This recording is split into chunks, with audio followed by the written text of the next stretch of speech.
Olá buscadores, bem-vindos ao canal Conhecimento Oculto. No vídeo de hoje daremos continuidade ao estudo do livro Vias Ocultas, do Ian Moraes, e estamos no capítulo onde o título vai ser Ocultismo e Niilismo. Bem, é um tema extremamente complicado de se lidar, porque pode tocar, pode ferir, vou até colocar dessa forma, pode ferir as crenças de algumas pessoas, de alguns magistas. Mas é um tema que precisa ser abordado, porque senão acaba se tornando, eu não diria nem que seria uma doença, mas um defeito muito grande na prática de um magista. Sabemos que existe vertentes dentro do estudo da magia. A gente pode seguir caminhos da mão esquerda, caminhos da mão direita, o pilar do meio, uns dizem que é o dedo do meio, né? Quem segue esse caminho. Mas é preciso se discutir esse tema, porque, como a gente sabe, qualquer coisa em demasia pode gerar um problema. Então, como eu falei, nesse vídeo a gente vai abordar um tema que é um pouco espinhoso, que pode incomodar alguns ocultistas, por quebrar a pedra angular do seu sistema mágico e de crenças. Antes de tudo, alerto que o objetivo do vídeo é discutir com o intuito de auxiliar os jovens buscadores a se libertar de todas as formas de amarras e crenças limitantes. Então aqui no vídeo a gente não tem o intuito de ofender ninguém, nem de colocar em xeque a crença de ninguém. Mas temos a finalidade de discutir esse tema a fim de auxiliar as pessoas que estão adentrando esse mundo agora. Ao mundo do ocultismo, ao mundo do esoterismo, ao mundo da magia. Uma coisa irônica de discutir com as pessoas os mais diversos assuntos é quando percebemos que há ainda quem defenda posições filosóficas sobre coisas que já foram refutadas desde quando o homem anda para frente. Então é complicado a gente questionar essas coisas, porque já antes do homem ser homem já tinham sido validadas, né? Tem algumas coisas que são assim, por exemplo, a realidade, em vários aspectos, que a gente vai discutir mais à frente.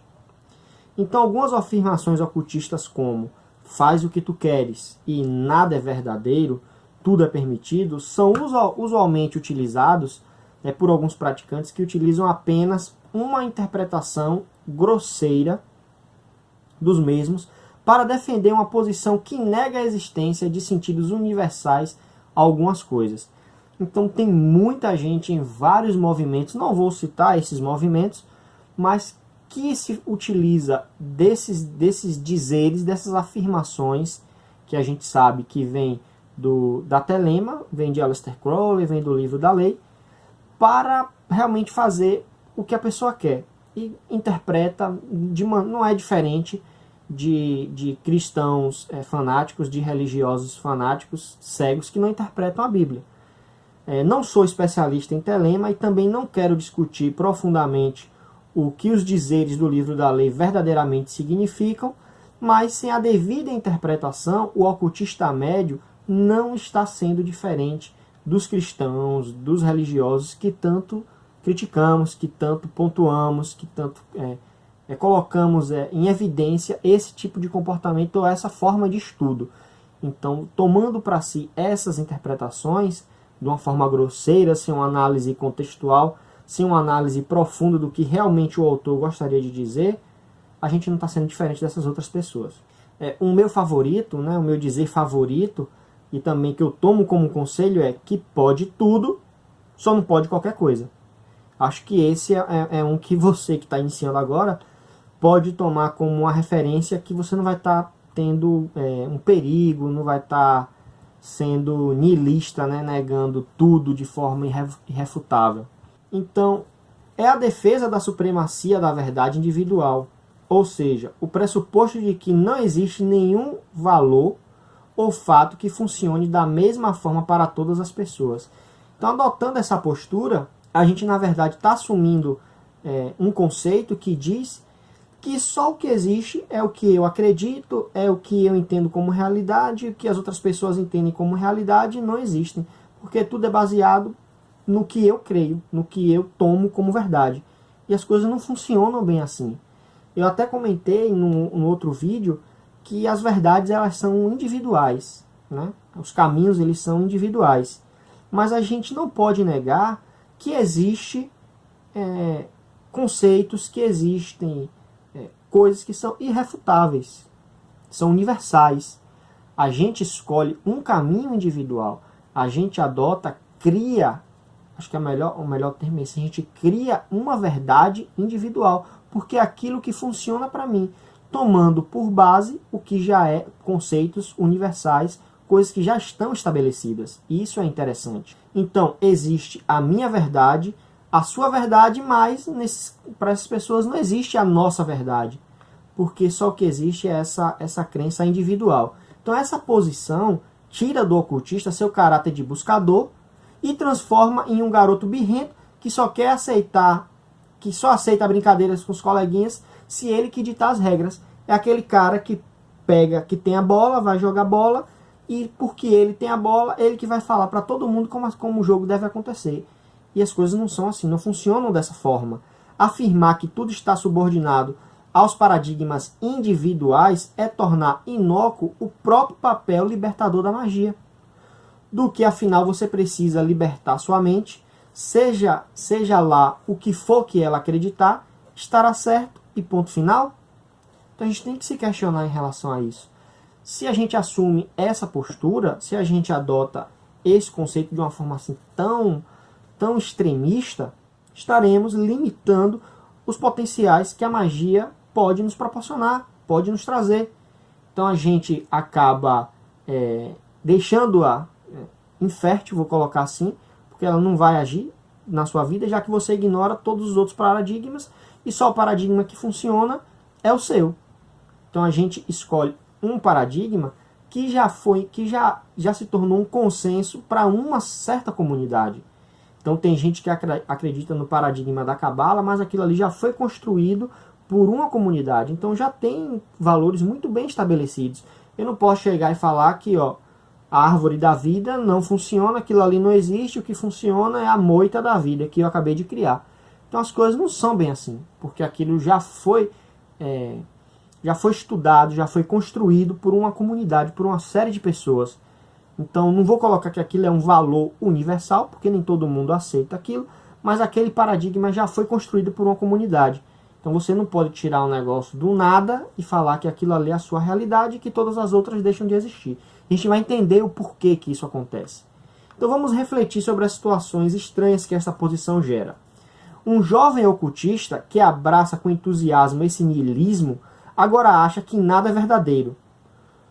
Tudo que ele acreditar se torna verdade e tudo que ele não acreditar se torna falso. Vamos partir por esse pressuposto. Ele está ignorando as outras duas forças de sustentação da realidade que a gente já discutiu em outros vídeos. A mente suprema e a mente coletiva. E acha que a terceira força, que é a sua mente individual, é a única que existe. Então a gente já viu que para a sustentação e construção da realidade, a gente precisa de uma mente suprema, de uma mente coletiva e de uma mente individual. Essas três instâncias é o que constrói e sustenta toda a realidade. Se você parte do pressuposto que ignora uma mente suprema e uma mente coletiva e somente a mente individual é o que constrói toda a realidade, o que era a realidade antes de você nascer? Então faça essa reflexão. Ele deixa de crer no mundo espiritual. Vamos tomar isso como exemplo. Retira o mundo espiritual dos seus paradigmas e, num estalar de dedos, puf, pronto. O mundo espiritual ele não existe mais. Amanhã ele resolve novamente recolocar o mundo espiritual em seus paradigmas. Pronto, o mundo espiritual tornou a existir. Mas aí a gente se pergunta, para onde foram todos os habitantes do mundo espiritual quando o jovem niilista ele não acreditava neles? Evaporaram? E todas as pessoas que acreditavam no mundo espiritual? Cada um criava um mundo na sua própria mente e o mundo espiritual real não existe? São perguntas que a gente faz. Então o ocultista ele é um buscador. Ele sabe que no âmbito da sua mente muita coisa pode ser moldada. Então, porque, como a gente já viu, um dos três fatores de criação e sustentação da realidade é a mente individual. E a mente individual ela tem esse poder de alterar, de modificar, de construir a realidade à nossa volta. Sua mente pode torcer a realidade consensual criada pela mente coletiva em busca da onipotência da mente suprema, mas ela ainda está presa a esta realidade e às leis que regem essa realidade. Porque muitos ocultistas tomam a Tábua de Esmeralda e o livro que mais difundiu a Tábua de Esmeralda, o que tem na Tábua de Esmeralda, o Kybalion, como verdades, como leis universais. Muitos colocam dessa forma, como leis universais. Insere aquilo em seu paradigma independentemente da sua crença matriz, da sua crença base. Por exemplo, a pessoa ela é da bruxaria, mas toma o dizer, o todo é mental, o universo é mental dentro da sua prática. Ou o cara é mago do caos e toma o dizer, o todo é mental, o universo é mental dentro do seu paradigma. Sabendo ele que isso vem do hermetismo, que não é um sistema mágico, mas um sistema filosófico. Porque é considerado como uma verdade irrefutável dentro do meio ocultista, dentro do meio esotérico. Então, sua posição correta como ocultista é estudar e verificar se o mundo espiritual ele existe. Não simplesmente decidir negá-lo e alimentar a ilusão de que isto fará com que ele não exista. Então, a gente acaba caindo no erro, desprendendo energia para algo que não vai nos levar a lugar nenhum. Porque não adianta você falar, não existe, não creio. Para você, talvez aquela construção daquele paradigma, daquele conceito, num paradigma cristão, o mundo espiritual cristão, para você não sirva. Não é aquilo que você entende como. Mas, de repente, um mundo espiritual celta é o que funcione. Ou o mundo espiritual espírita é o que funcione. Mas isso não invalida a existência do mundo espiritual. Ele existe. Afinal, a gente investiga o que acontece atrás do véu. E o mundo espiritual está atrás desse véu, que a gente acaba descobrindo para conhecer esses mistérios. Então, a posição de negar as coisas sem investigar se elas existem é apenas mais uma velha forma de aprisionar a mente, tão nefasta quanto o fanatismo religioso, porque o ocultista ele tem as chaves, tem o conhecimento, conhece os caminhos que podem levar ele a descobrir as coisas, a construção da verdade, mas ele opta por negar a existência e assumir que aquilo ali não existe e não funciona. Então, enfim, o conceito que parece uma libertação da mente, que é a magia, uma quebra das algemas, dos valores impostos pela sociedade, tem grande potencial para nos tornar em verdadeiros sociopatas, pois pessoas presas dentro de seus próprios conceitos e valores sobre as coisas, ou seja, apenas um tipo de aprisionamento mental. No livro, o Ian ele cita outros exemplos de um pedófilo, de um estupro. Se o cara não considerar aquilo um crime, então dane-se as leis. Partindo por um exemplo tão extremista assim, né, a gente se usando das analogias, a gente percebe que não é bem assim que as coisas funcionam. Existem verdades irrefutáveis. A gente enxerga a partir de vários prismas. Por exemplo, eu tenho... vou pegar esse aqui. Eu tenho aqui. Isso aqui é uma verdade. Cada pessoa vai enxergar uma face da verdade. Apesar de ser transparente, mas mesmo assim a gente vai enxergar uma face da verdade. Cada um enxerga uma face da verdade, mas significa que não é a verdade? É a verdade, que a gente visualiza somente uma vista dela, né? Cada um escolhe uma vista para assumir. Então o mundo espiritual é dos espíritas, o mundo espiritual dos cristãos, o mundo espiritual dos pagãos, o mundo espiritual, não sei nem se tem, mas dos telemitas, dos magos do caos. Então é uma verdade, mas que a gente visualiza a partir de vários prismas. Tem várias vistas, mas não deixa de ser uma verdade. Então liberte-se, investigue, descubra. Negar tudo é apenas uma forma de se poupar da árdua tarefa de descobrir o que é real e o que é irreal. Esse acho que é um dos grandes conselhos desse capítulo. Quando você resolve dizer que tudo está subordinado à sua vontade, irá necessariamente se deparar com situações em que a própria realidade irá te provar que você está errado. E ela não escolhe se vai ser um caminho para o amor ou um caminho da dor, mas ela vai te provar que você está errado. As coisas não funcionam exatamente como a gente quer. A gente tem o poder de mudar muita coisa, sim. A magia é um caminho para fazer essas alterações, sim. Mas a gente não pode mudar tudo. Não posso mudar o formato da Terra. A Terra não pode se tornar plana só porque eu quero que ela seja plana. As coisas não funcionam dessa forma. Então, em vez de dar tapas na cara da realidade, você estará fadado a um dia se deparar com a dona realidade e levar umas boas varadas dela nas costas. Então, a gente que A gente aqui do Nordeste, o Ian é do Nordeste, eu também sou nordestino, a gente está até acostumado com isso, né? Nossa mãe sempre fazia isso. No seu pessoal aí do resto do Brasil, mas ela não é, a realidade ela não é boazinha, não é, nem sempre ela vai nos ensinar pelo amor, normalmente nos ensina pela dor, que é por onde a gente realmente consegue aprender alguma coisa. Então, espero que vocês tenham entendido, não tenham interesse em ofender nenhuma crença, nenhum sistema, apenas alertar que o niilismo ele é extremamente perigoso. A gente precisa aceitar essa investigação, nem que você não tome como verdade, mas você se dá o trabalho de pesquisar, de investigar, de averiguar se aquilo realmente convém ou não, se existe uma outra forma de enxergar aquilo, é importante.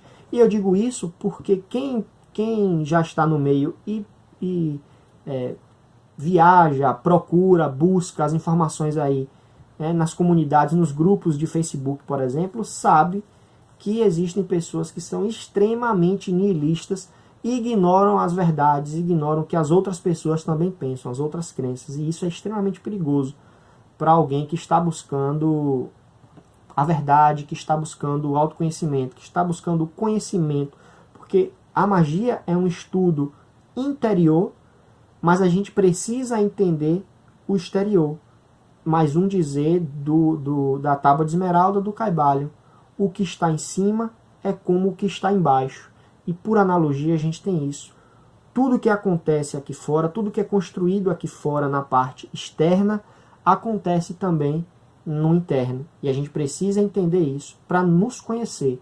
Senão o trabalho fica muito mais complicado. Se a gente não toma, não conhece, não descobre essas leis universais, essas verdades irrefutáveis. E ser niilista é ignorar tudo e negar só o que convém, que a gente aceita e acha que é legal pra gente, é perigoso, é tóxico. Tome cuidado, reflita, pense, e o vídeo é para te ajudar. Não estou aqui para criticar, tá bom? Luz na sua jornada. Não esqueça de curtir o vídeo, se inscrever no canal, compartilhar com outros colegas que também estão buscando. E para os que caíram aqui e estão assistindo o vídeo pela primeira vez, é um vídeo de estudo de um livro. Recomendo que você baixe, se puder, compra no Clube de Autores, porque ajuda o autor, ajuda a comunidade a continuar produzindo conteúdo para a gente. A comunidade brasileira é muito carente nessa temática ocultista em vários aspectos. Então, auxilie os criadores de conteúdo, ajude os criadores de conteúdo, tá bom? Luz na sua jornada e até o próximo vídeo. Até mais!